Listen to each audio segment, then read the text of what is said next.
Hi, folks. Welcome to Fig Tree Ministries. Just a quick announcement before we begin tonight's lesson on Mary the Magdalene and her hometown of Magdala. So starting on Tuesday, September 21st, 2021, we're going to be starting a new Bible study through the book of Matthew. And because we've recently changed our format, we're going to be opening this study up to others who'd like to join us each Tuesday night on Zoom. So class will begin at 8 p.m. Eastern, 7 p.m. Central, 5 p.m. Pacific.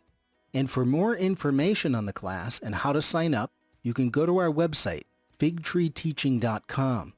At the website, look for Join Our Bible Study link, which is at the top of the page. And when you click through that, it's going to look as though you're purchasing something, but there's no cost. That's just our way of collecting the names of those who are signing up. So check out figtreeteaching.com. Join our Bible study if you're interested in joining the live study on the book of Matthew. So on to our study tonight. We'll be looking at the village of Magdala, Mary's hometown, Mary the Magdalene. And we're going to try to redeem Mary's name from how she's been portrayed throughout history by looking at this amazing town that sat on the Sea of Galilee and what the Bible really says about Mary. Enjoy tonight's lesson. We're going to take a virtual tour to the city of Magdala.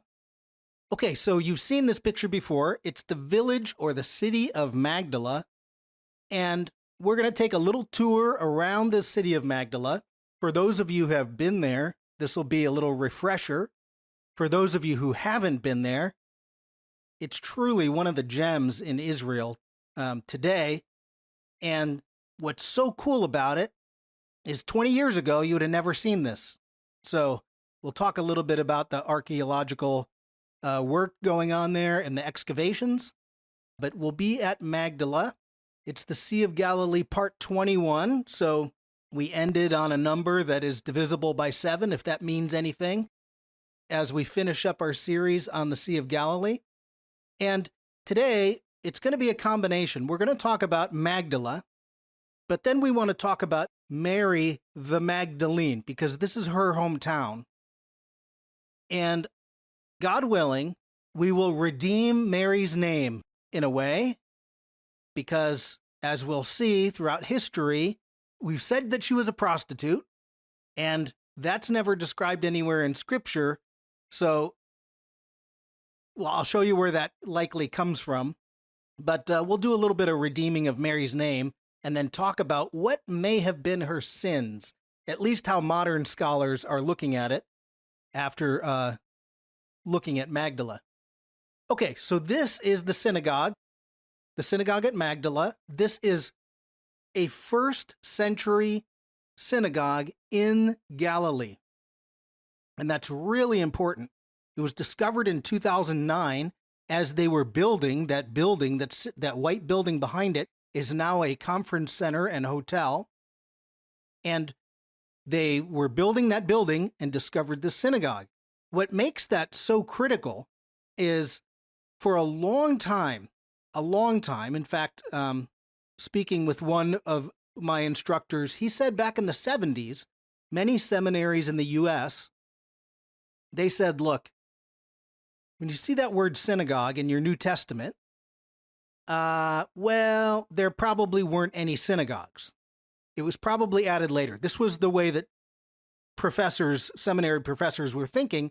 And the reason they would say that is because no one had ever found a 1st century synagogue. Now, well, I'm sorry, in Galilee. They had recently found the one in Gamla, but it didn't filter its way into the seminaries yet. Now, there are 9, maybe it's either 9 or 12. My memory's failing me at this moment, but this is so cool because it's another example that in the 1st century, this synagogue existed. And if Matthew says that Jesus went to all the synagogues in Galilee, well, if you take all to mean all, then what are the odds that Jesus was in this synagogue? Well, somewhere close to 100%. So it is a cool thing to study because you can recognize how as archaeology pulls stuff out of the ground in Israel or even in Turkey that we learn things about our Bible that we didn't know before. So this is one of those fun things to see because of its recentness, and we couldn't have had this study 20 years ago. Now, here's what I want you to do. We're going to read. You can turn to Luke 8. You can basically leave your Bible at Luke 8. We're going to read 3 passages that'll have to do with Mary the Magdalene, called Magdalene, and then we'll come back to this area, Luke 7, later. But turn to Luke 8, 1-3. And here's a mention of Mary, and we want to look at, it's the very last part of verse 3 that's going to be really the part we want to focus on. So I'm just going to start at the top here. So it says, after this, Jesus traveled about from one town and village to another. He was proclaiming the good news of the kingdom of God. The 12 were with him, and also some women who had been cured of evil spirits and diseases. Mary, called Magdalene, from whom 7 demons had come out. So right here, we get a reference. There's obviously a number of references to Mary, but Mary called Magdalene, meaning she's from the town of Magdala. Then we have to figure out, what does Luke mean about 7 demons? He doesn't explain it. But okay, let's keep going. Mary called Magdalene, from whom 7 demons had come out. Joanna, the wife of Chuza, the manager of Herod's household. Her husband has an interesting job. Susanna, and many others. These women were helping to support them out of their own means. Now that's the part of the verse, especially if you travel today to Magdala. The guides that work there will say, we need to pay attention to that. This is a wealthy town. And so scholars are now thinking, was Mary one of the wealthy people of Magdala? And then she gets attached to the city. So notice here, she's not attached to a particular male. And that's usually how a woman in the Bible is. If they're mentioned, they'll be attached to a male, whether it's a father or a son. But she's not. She's attached to the city. So we have to hold that thought. What does that mean that she supported them through her own means? And the unfortunate part is we don't really know. So we have to do a little work around the edges. There is tremendous ambiguity about Mary. Anytime you have tremendous ambiguity about anything, it's like an open invitation to spin tales. And that's what we'll see throughout history that has happened. We don't know much about Mary from the Bible, but what we do know is she plays a significant role. And we'll look at that, some of the things that she was part of in this gospel movement, the early Jesus movement. All right, so let's go take a little trip around the town of Magdala. So the first place we'll go is to a map. It's always good in our mind to say, okay, where are we at this moment? This is one of the villages or the towns near the Sea of Galilee. So we'll start with Capernaum. That's where Jesus made his home. Last week, we were in Chorazin, about 2 miles just to the north of Capernaum. We've mentioned routinely Tiberias. Tiberias was the place where Herod, about 10 years earlier, had put his capital city. And then we have this town called Magdala, and it's nestled right in between. Let me back that up. It sits right in between the edge of a very steep cliff and the sea. It's kind of in this little corner down there, and that will come into play. We'll see. So this mountain right here is called Mount Arbel. We've noted that mountain a couple times. And what's really cool, this just the way it enters our history is so cool. It sits right below a mountain. I think I have one picture where you might be able to see Mount Arbel in the background. At some point, and we're not exactly sure when, a mudslide came down Mount Arbel and covered this whole section of town that the synagogue sits on. Now, the village, eventually, the center of the village moved a little bit to the north, and there had been some excavations in the 70s, but they couldn't find anything of significance. They knew it was Magdala, but they were always surprised that there wasn't a synagogue. For as large a town as this was, there was no synagogue. And it was because that mountain that sits right back there, you get a mudslide, and it waited 2,000 years for you guys to be here and be able to see the synagogue. That's pretty cool. It was just laying under the mud. So hopefully, I think I have a photo that you can see actually how much they had to dig down to excavate this. Okay, so it sits right on the lake. Huge fishing village. In fact, let's take a look at the different names that Magdala has gone by. Aramaic, Magdala. By the way, the handout, I made a mistake. I think I put Migdal next to where I put Aramaic. But anyways, Aramaic, Magdala. Magdala means tower. What tower? They don't know. So there's speculation about why that would be called tower, but Magdala means tower. In the Greek, the historian Josephus uses a word that I'm probably going to slaughter here, pterocheia, and that means salted fish. So what do you think that Magdala was famous for? They're salted fish. So Magdala is a fishing town called tower, and then in Hebrew we find in the Talmud, the rabbis, they call it Migdal Nunya, the tower of fish. So they just combined the fish part and the tower part, and today it's called Migdal, but you get tower of fish. So the city is a famous fishing village. It is the preeminent fishing village in Galilee. And it's a very wealthy town. It's large. We'll see in a minute. It's the largest town in that area, and it was a very important town. So the salted fish, or tower of fish. So we know that the city has to do with fishing. A few data points here. This is just mostly data to give you an idea about Magdala. The estimates are somewhere in Jesus' day, 30 to 40,000 people in Magdala. Now, Magdala had been the administrative seat until 20 AD when Herod moved his capital to Tiberias. But this was a large city. There was a lot of activity. There would be intermingling of Jew and Gentile.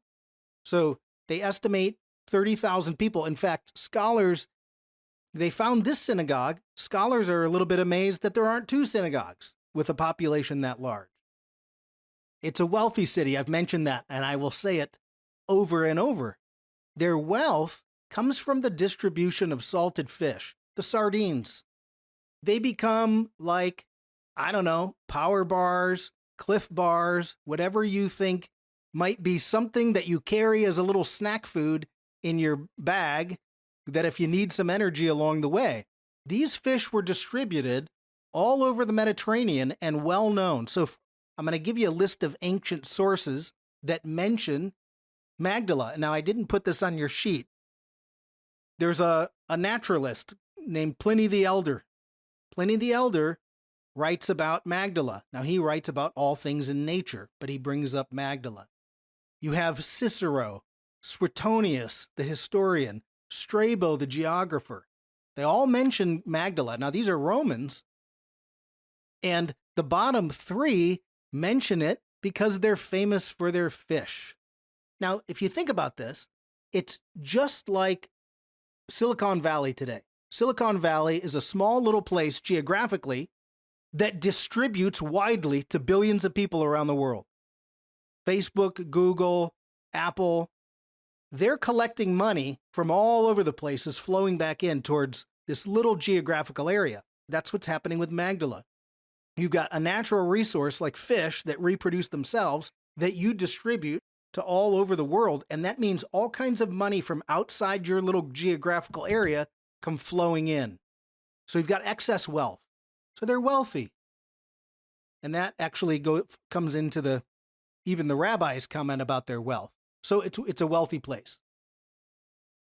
Then we note also Magdala destroyed by Rome in 67 AD. So when the Zealots kicked off their war, rebelling against Rome in 66, by 67 AD, the Roman general Vespasian, who would eventually become the emperor, he attacks Magdala in what was the only sea battle ever on the Sea of Galilee during that war. So you don't hear Rome doing sea battles, but they ended up attacking Magdala via the sea. So Rome comes after Magdala, and when the people at Magdala realized that all was lost, they took off running, and they went down to Tiberias, which is probably, I guess it was the only direction they could go, but it's also the seat of Roman power, so it's kind of like running right into the hands of the enemies. They get down there. Vespasian, now all of these details are according to Josephus, the Roman historian. His numbers, you never really know how accurate Josephus' numbers. He says Vespasian took 1,200 of them into the Colosseum or the stadium there at Tiberias and slaughtered them. Now those were probably the rebel leaders. He took 6,000 of the people from Magdala and he shipped them off to Corinth. Now Corinth, that's where Paul writes a letter to. But they had tried for years to dig a canal. Today, there's the Corinth Canal. But in the Roman era, they were trying to dig a canal. And Vespasian sent a whole bunch of workers from Magdala to go help dig a canal. It was Nero at the time. And then another 30,000 people sold as slaves. So it was a big deal. The fall of Magdala was a big deal for those Jews up around the Sea of Galilee during that war. Okay, that's just a little bit of data. Now let's go take a look here. This, again, I'll reiterate, the synagogue at Magdala, and it's really absolutely amazing. Hopefully, when I was there last, they were still building the hotel and conference center. If you go on the Magdala.org website, it looks beautiful, looks absolutely beautiful, what they've completed. So, okay, so this is looking into the interior, and I'll show you a couple things about the interior of that synagogue. The space that just precedes the synagogue, right where this red circle is a school. So all the synagogues would have a school attached, just like many Christian or churches have a school attached to them. That's where you go learn throughout the week from the rabbis, learn your Torah, and the kids go. So that's part of the classroom right there. You can see in the back here, there's a bench there, there's a bench there. Those are called the chief seats. When Jesus says, make sure you're invited to sit in the chief seats, it's for the most important people in the town. You don't just walk in and plop yourself down in the most important seat. You wait to be invited to sit in the chief seats. So those are the nice seats. The disciples would be sitting back here in the back row somewhere. Okay, let's do another picture. So the entranceway goes right here into the opening of that synagogue. And then you'll note here where that circle is the school again. And I want you to notice inside that circle is a big stone. And what it looks like is something that you would use to hold a scroll. So I'm going to show you a picture just from an angle, but you can see those two indentations on top of that stone. So it'd be like a table in the classroom. That was found inside the classroom, so they assume it's something that was used for the classroom. If we go around the other side, because this is where you can tell how wealthy this synagogue was, according to the guide there at Magdala, as they were digging down and uncovering the structure, they get to the very middle of the synagogue and sitting like somebody left it there waiting to be found is this stone. And today they just call it the Magdala stone. If you Google Magdala stone, you'll find pictures of this stone right here. And we'll take a look at it later. I'll show you closer. But it's a very intriguing find for archaeologists who they've never found anything like this anywhere else in Israel. And it's a depiction, actually, of the temple in Jerusalem. So I'll show you a few of those pictures later. But this is actually a replica, but they placed it right where they found it. So it's kind of cool to say, yep, they were digging down, and the next thing you know, there's this strange stone sitting in the middle of our synagogue. Here, where this red circle is the mosaic floors. And this is how you know you're looking at a wealthy synagogue. They've got nice floors. It's not like some of the other synagogues that are dirt floors. This is a nice town. Really amazing mosaics. You also have the walls are frescoed, so you have beautiful coloring on the walls. Here's a close-up shot of some of that fresco still there today. So painted with the natural colors that are found around Magdala. And then what's really cool is I'll show you a chapel that they've built there, and they used all those same colors for the chapel. It's a beautiful chapel. So it's there's a very nice synagogue, and scholars know it. Now, just to show you as an example, we've looked at the synagogue over in Gamla. That's where the Zealots lived. That's another first century synagogue. So I'm just going to show you a picture of that so you can see they're built exactly the same. They have the basic outline, the basic structure, but you don't find mosaics and fresco in Gamla. But you get down where a big village is, and you get this beautiful synagogue that clearly took some artisans and some money to put that thing together. What I'm going to do is I'm going to take you just to what is the south of the synagogue. If we follow that arrow out, when you leave the synagogue, you end up in a marketplace. And this is a really amazing marketplace. Now, here's the synagogue in the background. You can see that they have a wooden roof over it. But that's the synagogue in the background. As you come out, you get into this marketplace. Now, they sell fish, yes? And so you have to keep the fish fresh. And it's a wet market. And if you can, I don't know if you can see my cursor, but there's these trenches that come out of the marketplace.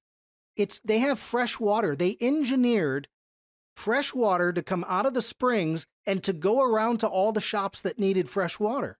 And it still works today, the engineering. It pulls right out of the groundwater. This is amazing stuff. So the engineering in this village was pretty amazing. What they needed this for, of course, this is a pool to hold fish. There's actually a couple of them right there. So you bring the catch of fish out of the boat. You can bring them up. It's like a wet market. You put the live fish. Then when you come down to buy your fish, you know the fish it's not belly up. You know that it's still alive. It's fresher when you bring it home.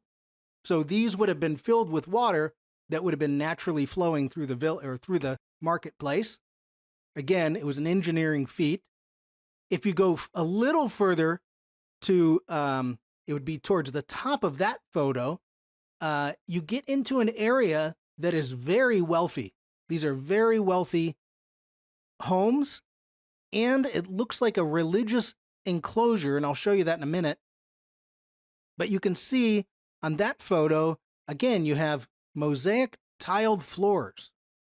So you know that it's not just the average person who's got mosaic tiles on their floors.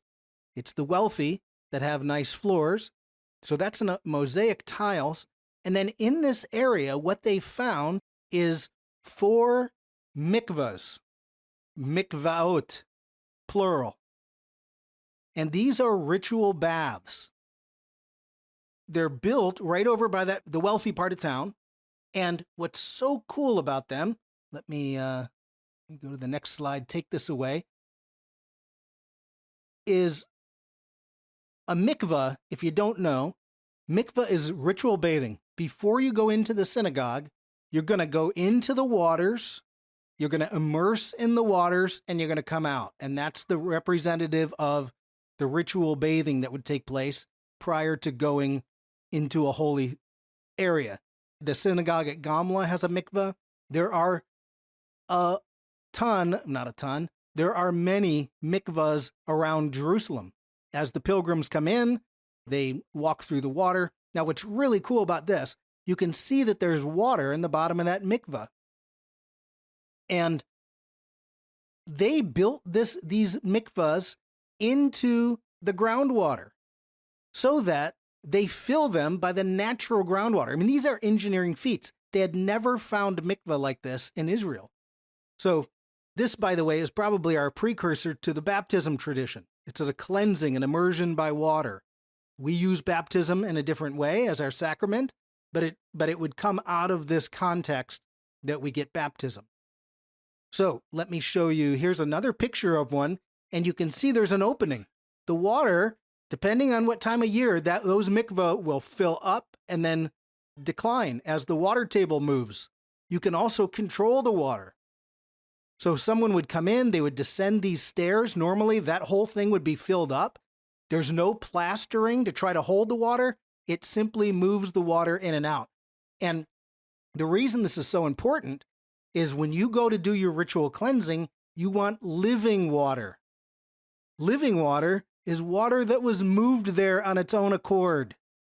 You didn't bucket it up and have it sit there in a stale place. It's living water. And this is exactly what it is. It's living water brought in, and you descend into the mikvah to do your ritual cleansing. Again, it's an engineering feat. It's a sophisticated plumbing system, and it still works today. So that's pretty cool to see. I want to go back to this, though. This is called the Magdala stone. By the way, let's see. One of these days, I'm going to put my numbers on my slide so I know which number I'm on. This is number 4. So the Magdala stone, again, I mentioned, discovered right in that place. And as you go closer, it's a depiction of the temple. Now, they're not really sure what it was used for. There's 4 short legs, and they think it was used to read for the Torah scroll, to read the Torah when you're having your synagogue service. The depiction, though, is, they believe, the temple in Jerusalem all the way into the Holy of Holies. For instance, here is a oil lamp. So that would be representative of the oil lamps in the temple in Jerusalem. They don't know why they made it. They don't see many artistic representations of the temple like this, but it's definitely precedes, it's 1st century, that's for sure. Now, what's really cool about it is this menorah on the back, because it's the earliest representation of a 7-candle menorah that they've ever found. So you can see there's a menorah. They have 2 wine jugs, so ceremonial wine jugs. And the menorah, I'll show you right here, has 1, 2, 3, 4, 5, 6, 7 candles. That would be exactly like the menorah at the temple in Jerusalem. So pretty cool stone. And again, every article you read about it, the word strange is thrown in there because they kind of don't know what to do about this stone. Let me move over to something more modern. So for those who have been there, one of the coolest parts, if you take a trip there, is this chapel. So they built the chapel. It looks right out on the Sea of Galilee. So if my picture, I'll have to go in and Photoshop that, see if I can get rid of the haze. But right behind that boat sits the Sea of Galilee. So they made it so cool when you're sitting there because it looks like the boat is sitting right on top of the Sea of Galilee. And it's designed more Eastern. Everything is Sea of Galilee. Everything's Sea of Galilee. And then we were there right at Christmas time, so you get this thing right here, a Christmas tree. That's the most Western thing. Does not fit. There were no Christmas trees in Jesus' day in Galilee. So clearly the Westerners got in there and stuck a tree next to the boat. But anyways, that was Christmas time. So this is a chapel that they have. If you go downstairs from the chapel, you have another more rustic chapel. And this is so cool because what you're looking at, the flooring of that, is the 1st century road.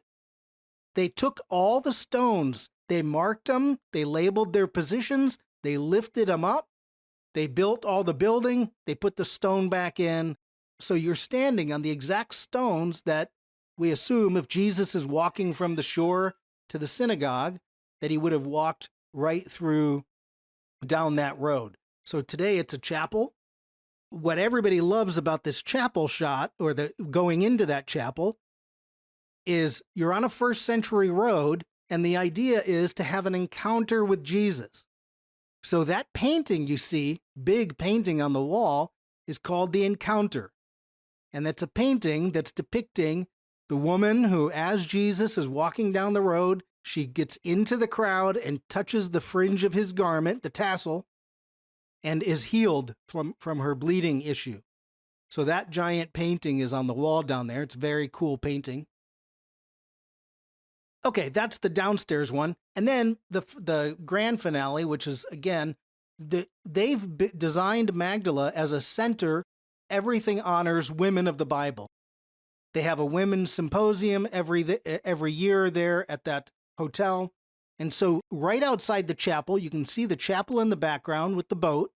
And as you're entering, you enter a rotunda. And the rotunda is dedicated to the women of the Bible. So you'll see there are some columns. There's 8 of them. Each column has a name or two. So one has Mary Magdalene, the Magdalene. Another one has Mary and Martha, the sisters. But 8 columns, one of them is blank. So you can stand next to it yourself. And as a woman of faith, you can be participatory in this kingdom of God business even today as you're standing there in that rotunda. Here's another shot of the rotunda.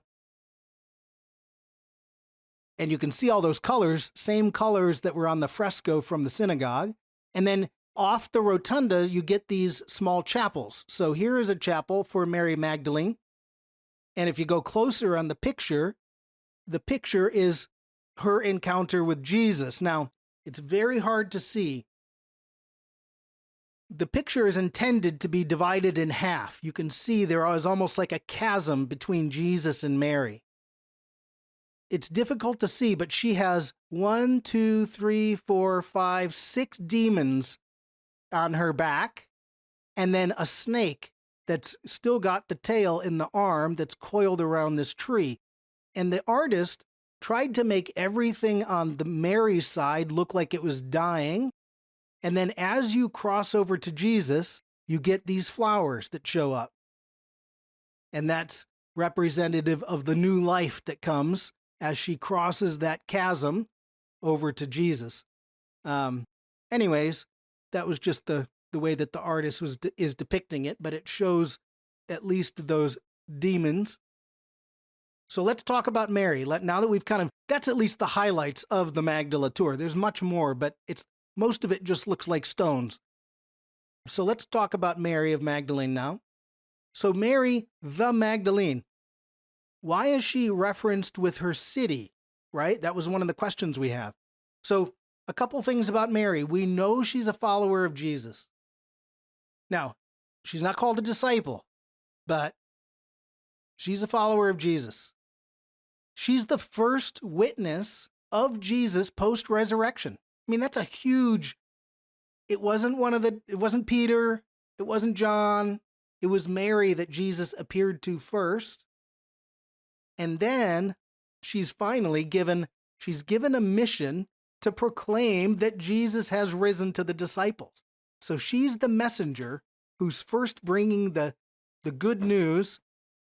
So her mission, I mean, this is huge. She's got some significant participatory moments of the good news. And we tend to read past that. Maybe we've got too much on our mind. What were the sins that caused all the 7 demons? Generally speaking, when people think of Mary, they think prostitute. It's almost universally presented. Perhaps you saw Jesus Christ Superstar, and this is from the play from the 1970s, where Mary was the repentant prostitute that was in love with Jesus, or however they depict that. You know, she shows up in the Da Vinci Code as Jesus' wife somehow. But even as they depict her here, notice she's in red because How do you depict a prostitute? What color do you use? Well, red. So this is how most people envision that. Now, how did we get there? How did we get to prostitute? Because it doesn't show up in the scripture. It never says that Mary was a prostitute. It simply says seven demons came out of her. So what I'd like you to do is if you look at Luke 8, and then go back to the story right before he mentions Mary. So there's a conflation happening. The story right before she mentions Mary is about a woman who's called a sinner. She's not even called a prostitute, but a sinner who anoints Jesus. She weeps on his feet, washes his feet with her tears, washes his feet with her hair. But you have a story about a woman who's a sinner, unidentified, and then ending chapter 7, you go right into chapter 8, and now you get the comment about Mary and the 7 demons. So what it looks like what's happening is these two stories are being conflated. We're taking one story and saying, now that's Mary. In fact, I went on Adobe Photoshop or stock photos. So I go onto stock photo, type in Mary Magdalene, and here's the picture that came up inside Adobe because somebody labeled it Mary Magdalene. That's the woman anointing Jesus's feet or crying or washing his feet with her tears and her hair. So you can see how in our collective thinking, we've merged these women together with Mary, even though the Bible doesn't do that. So we have a woman that's apparently a sinner, again, dressed in red, because that's how you dress a sinner. And these characters get conflated. So when did that happen?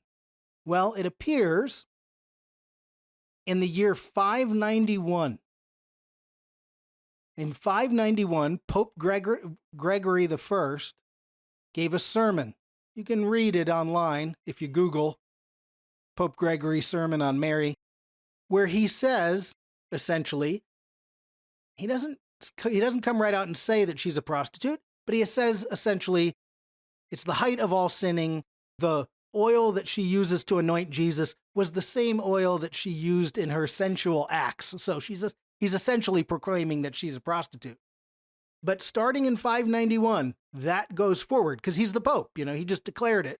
And so now that, as we move forward, is how we get Mary into becoming a prostitute for the next 1,500 years. So now scholars are trying to go back and reclaim Mary's name. So, again, this is what scholars now think. After we view the city, this village, a large city almost, Magdala, and a wealthy city, is it possible that Mary's sins weren't sexual in nature, but her sins were sins of affluence? So perhaps she was a wealthy Magdalene. She controlled businesses or property. She got caught up in all the stuff that goes on when you're wealthy and how you no longer have to rely on God when you're wealthy. And she could easily walk away from God. The rabbis say Magdala was destroyed due to its moral depravity. The entire city, again, that's kind of what we looked at last week. This whole city gets destroyed for their moral depravity, partly because of their wealth. So the fact that her name is connected to the city and the city was wealthy, scholars now think, well, it's perhaps she controlled her own property or a business and had money and therefore strays away from God. She has an encounter with Jesus. She's got all the problems that wealthy people have when it comes to God. And she has an encounter with Jesus. And then as she's repenting and turning back to follow him, she's now using her wealth to support his ministry. So it's just something to think about because generally, as I mentioned earlier, it's generally, not always, a woman's name will mostly be connected to a male, whether it's a father or a son, but here it's connected to a wealthy town. So that's the big question. Was Mary wealthy? Would she have owned property?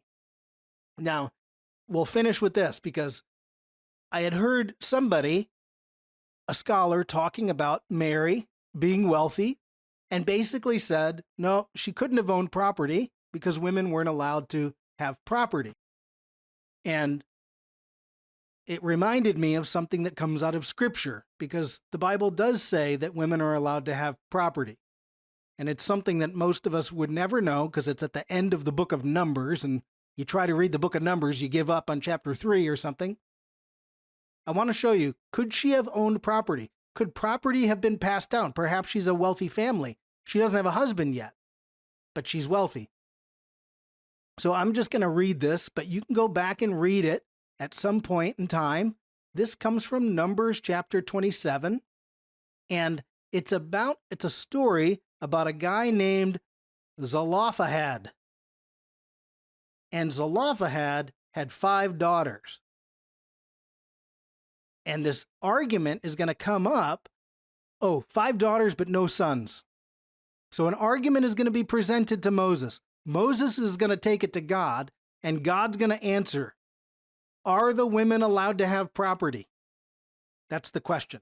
So you can read it. It's verse 1 through 11. I'm going to start at verse 3. The daughters come to Moses. They say, verse 3, our father died in the wilderness. He was not among the Korah followers who banded against the Lord. Korah had a whole bunch of rebels that rebelled against God. But he died for his own sin and left no sons. Why should our father's name disappear from his clan because he had no son? Now, give us property among our father's relatives. That's their demand. What happens next? Verse 5. So Moses brought their case before the Lord, and the Lord said to him, what Zelophehad's daughter's saying is right. You must certainly give them property as an inheritance among their father's relatives and give their father's inheritance to them. And then verse 8, it says, say to the Israelites, if a man dies and leaves no son, give his inheritance to his daughter. So we do have precedents in the text of women owning property. In fact, if you read down a little bit further, it says this is going to become a law for Israel. So, again, you go back to this idea of Magdala, and you say, well, perhaps you have a wealthy town. What happens to kids when they grow up wealthy? Well, all kinds of distortions can enter that, even though you have plenty.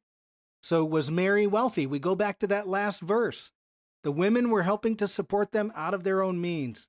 And so this is the latest scholarship that we're at. Perhaps we'll find something there at Magdala that will change the trajectory of the next set of, scholars. But it's something to think about when you take into context the city of Magdala and the fact that we've conflated. Pastors, one problem that often happens when pastors give a sermon is they like to embellish. And if you're a theatrical pastor, as many pastors have been known to be for the past 2,000 years, you may be embellishing things, and the next thing you know, you get a trail that goes off, and you don't know how you ended up there because it's not in the biblical text, but you get off on something like Mary the Magdalene. So God willing, we've been able to at least show you why we can possibly redeem her. I'm looking forward to having a conversation in heaven with her. I don't know how that works. If you just think the thought and Mary shows up and you talk about, what was going on in her life, but I definitely want to have that conversation because I think it's an interesting story and something to think about, particularly as you view archaeologically that city. God willing, that gives you a little bit of different perspective on the city of Magdala and hopefully on Mary as well.